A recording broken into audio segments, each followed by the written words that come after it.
Alors salut à vous, bienvenue dans les flash tests de la Fabrique Verticale. Toutes les nouveautés passées à la moulinette.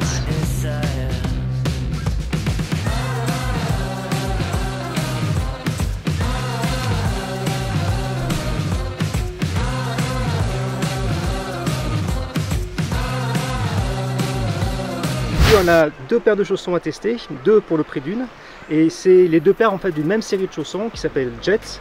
Il y en a une version à lacets qui s'appelle LU et une version Velcro qui s'appelle QC. Voilà. Donc il y a des choses qui sont assez communes entre ces deux types de chaussons, mais on verra que finalement le même type de grimpeur est un peu ciblé. Alors qu'est-ce qu'on regarde d'abord? Je vais poser celui-là. Voilà, et on va voir les choses qui sont communes entre les deux chaussons. Alors on a déjà des chaussons qui sont coupés, qui sont assez près du pied. Je pense que c'est une gamme en fait de segments qui a été élaborée pour rentrer dans la performance, mais sans que ça soit inconfortable. Voilà. Donc ce qu'ils ont fait, c'est des chaussons qui sont coupés assez près du pied.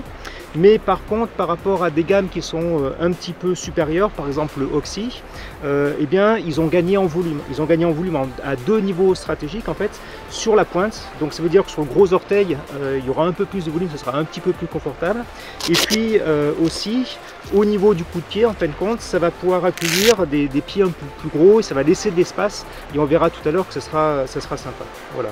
Alors, qu'est-ce qu'on remarque comme éléments qui sont communs à ces deux paires de chaussons? Bon, on retrouve toujours la même matière là qui est de la microfibre, donc c'est un matériau qui est assez élastique et qui va être confortable. On a surtout une languette, alors on le voit bien quand on regarde en détail, en fait c'est une languette qui va être micro-perforée et donc qui va être bien respirante, et on verra que ça aussi ça va amortir en fait au moment du serrage. Alors le talon, on a un talon qui va pas trop repousser le pied en avant, donc il va pas y avoir trop de pression. On voit qu'il est, on le verra tout à l'heure en détail comme ça, mais on voit qu'il est sans couture, donc ça va gagner en confort au niveau du tendon d'Achille. Moi, ce que j'ai trouvé qui manquait un petit peu, c'était que sur la partie basse du talon, il était un peu étroit, ce qui fait que souvent on a un peu une bulle d'air en bas et on a du mal finalement à tirer sur des gros talons. Mais c'est pas finalement leur programme principal, donc c'est pas très gênant. Alors au niveau de la coupe du chausson, on voit qu'ils sont un petit peu cambrés, mais très peu. En fait, c'est plutôt des chaussons qui sont plats et ils sont relativement peu asymétriques. C'est-à-dire que quand en fait vous allez rentrer les pieds dans ce chausson là, vous n'allez pas avoir le pied qui se cambre, vous n'allez pas avoir une crampe à la plante des pieds, et donc ça ne surprendra pas ceux qui avaient vraiment des chaussons débutants et qui veulent accéder à des chaussons type performance. Voilà, donc ça c'est les caractéristiques communes entre ces deux types de chaussons. On a bien sûr, j'oubliais, une semelle en fait qui est une semelle entière, et chez Okun en fait ils développent leur propre gamme de gomme. Donc là on a une gomme qui fait 4 mm d'épaisseur. 4 mm ça peut paraître un peu épais par rapport à des chaussons de pointe, mais en fait la politique c'est de dire voilà, vous avez des chaussons, vous allez pouvoir garder un certain temps, et donc on préfère mettre 4 mm de gomme qui dureront plus longtemps que si on vous met juste 3 mm de gomme.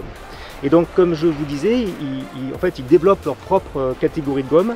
Et donc là en fait on a la gomme qui correspond en fait à leur haut de gamme. Le 1,5 en fait correspond au coefficient de friction qu'ils ont mesuré. Donc c'est là où on a le coefficient de friction qui est le meilleur pour Okun. Voilà, donc on a une gomme qui est quand même performante avec une épaisseur qui est assez importante et qui va permettre finalement aux chaussons de rester longtemps en vie, on va dire. Alors si maintenant j'avais à comparer entre ces deux types de chaussons, eh bien finalement je vais avoir des programmes qui peuvent se recouper en partie. Si je grimpe à l'intérieur, si je fais plutôt de la salle, eh bien finalement je vais peut-être plus m'orienter vers le velcro, sachant que en salle, je choisirais plutôt le velcro pour faire de la voie par rapport au bloc, parce que ce que je ne vous ai pas encore dit, c'était que ces chaussons, ils vont vous apporter pas mal de soutien. Il y a un intercalaire qui est un petit peu rigide et qui va permettre finalement d'avoir du soutien, de commencer à gratonner sur des petites prises. Et donc si je pense à des blocs modernes en salle, ce type de chaussons risque d'être un petit peu raide. Voilà, donc je verrais bien pour la salle ce type de chaussons pour commencer à grimper dans des voies dans le 6, dans le niveau 6, dans le niveau 7, sur mur, sur des petites prises. L'intérêt du velcro en salle, c'est que vous l'enlevez, vous le remettez super facilement, donc c'est super simple. Je prendrai aussi ce velcro dans les voies de Kwan à l'extérieur. Parce que finalement je vais pouvoir le prendre assez ajusté, et puis mine de rien c'est des chaussons qui sont quand même dans une gamme de performance. Donc dès lors que je vais grimper dans des voies un petit peu raides, ce type là de chaussons va être efficace. On a une pointe qui est assez marquée, donc on a une bonne efficacité avec ces chaussons là. Ensuite en grande voie, eh bien, j'aurais plutôt tendance à passer sur les lacets. Alors pour deux raisons. Les lacets, en fait, ça va vous permettre d'avoir un serrage que vous réglez sur toute la longueur du chausson. En plus, vous voyez, la forme du serrage, elle est assez ergonomique. Donc on arrive bien à régler la tension, soit vers les orteils, soit vers le coup de pied. Et donc au fur et à mesure de la journée, vous allez pouvoir finalement régler votre tension de chausson. Et puis en grande voie, eh bien, vous allez pouvoir, si vous prenez le chausson pas trop serré, pas trop tendu, eh bien, vous allez pouvoir garder votre chausson toute la journée au pied sans finalement souffrir, sans être obligé de l'enlever. Voilà.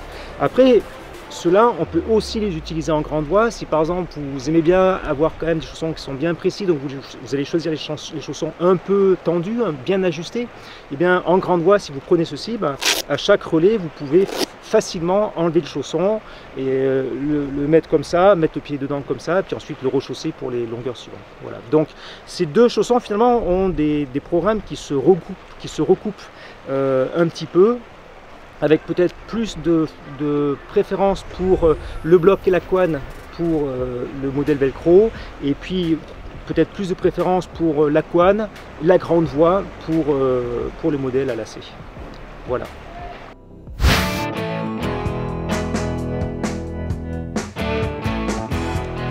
Et je vous remercie d'avoir suivi ce nouvel épisode des Flash Tests de la fabrique verticale. N'hésitez pas bien sûr à commenter sur le site, et puis on se retrouve pour le prochain épisode. A bientôt, ciao!